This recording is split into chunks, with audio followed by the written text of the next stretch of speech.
વાલમપરા પ્રાથમિક શાળામાં આ વર્ષે 2026-27 માં આપણે એક ટકાઉપણું અને પાણીનો પ્રોજેક્ટ કરવા જઈ રહ્યા છીએ.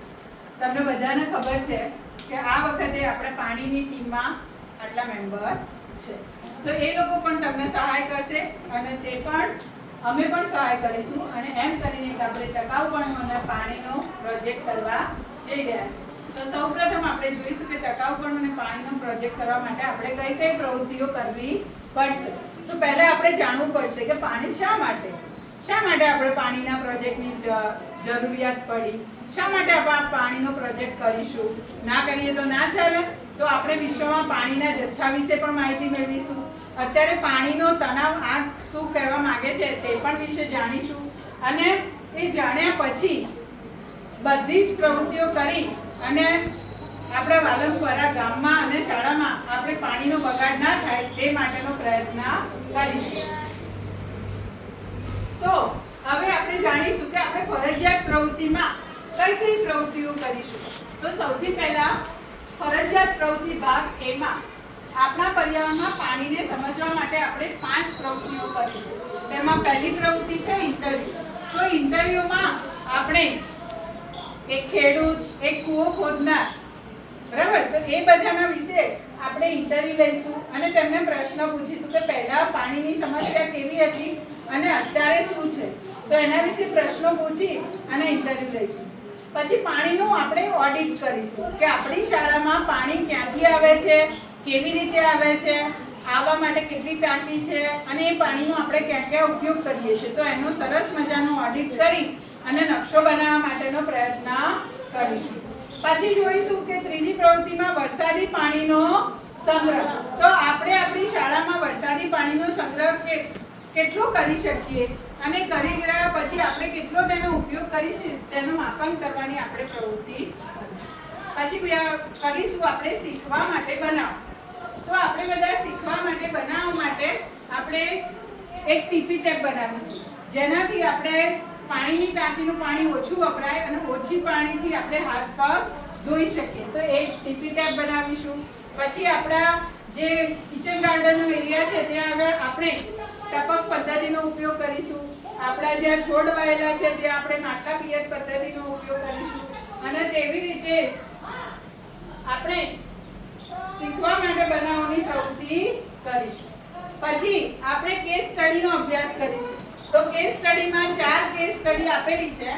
તેમાં આપણે અહીંયા સ્થાનિક કેસ સ્ટડી, આપણને ખબર છે કે આપણે અહીંયા વાલમની ગામની વાવ છે, તો વાવનો પણ અભ્યાસ કરીશું અને કેસ સ્ટડી કરીશું અને બીજી પણ એક કેસ સ્ટડીનો અભ્યાસ કરીશું. વૈકલ્પિક પ્રવૃત્તિઓ પણ આપણે કરવા માટેનો પ્રયત્ન કરીશું. આપણે જાણીશું કે પાણીની ગુણવત્તાની ચકાસણી કેવી રીતે કરવી. તો જુદા જુદા પાણીના નમૂના શાળામાંથી, ગ્રામ પંચાયતમાંથી, પાણીની ટાંકીમાંથી, તમારા બધાના ઘરોમાંથી પાણીના નમૂના મંગાવીશું અને નમૂના મંગાવી અને પાણીની ગુણવત્તાની ચકાસણી કરીશું અને એ ઉપરથી જાણીશું કે કયા પાણીમાં કેટલા તત્વો રહેલા છે, પીવાલાયક પાણી છે કે નહીં, કે એનું શુદ્ધિકરણ કરવાની જરૂર છે કે શું છે જાણીશું.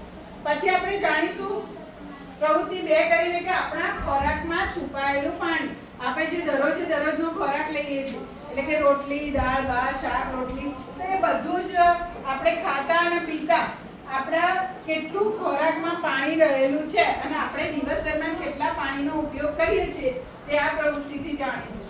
શાળામાં કેમ્પસમાં પાણીની તુલનાની પ્રવૃત્તિ કરીશું અને એક સરસ મજાની રમત અંદર આપેલી છે, ગટર અને ઝરણું. તો એની રમત પણ આપણે રમીશું. તો એ બધી જ પ્રવૃત્તિઓ આપણે વૈકલ્પિક પ્રવૃત્તિમાં કરીશું.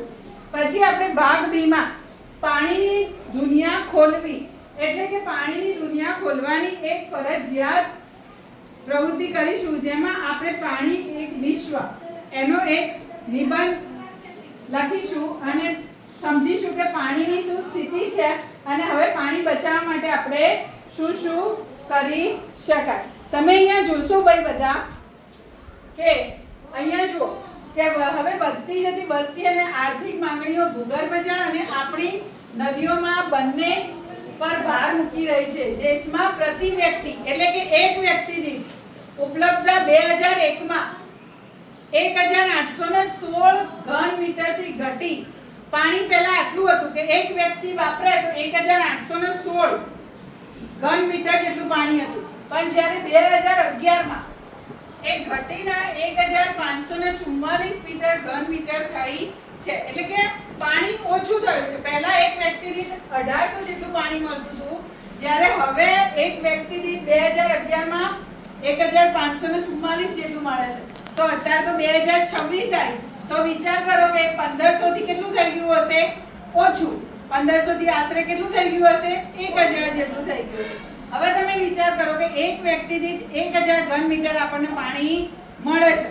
તો હવે અહીંયા આપણે જોઈએ કે જો પાણી ક્યારે સારું કહેવાય? વિશ્વમાં આટલો જથ્થો હોય એક માણસ દીઠ 2500 તો એ સારું.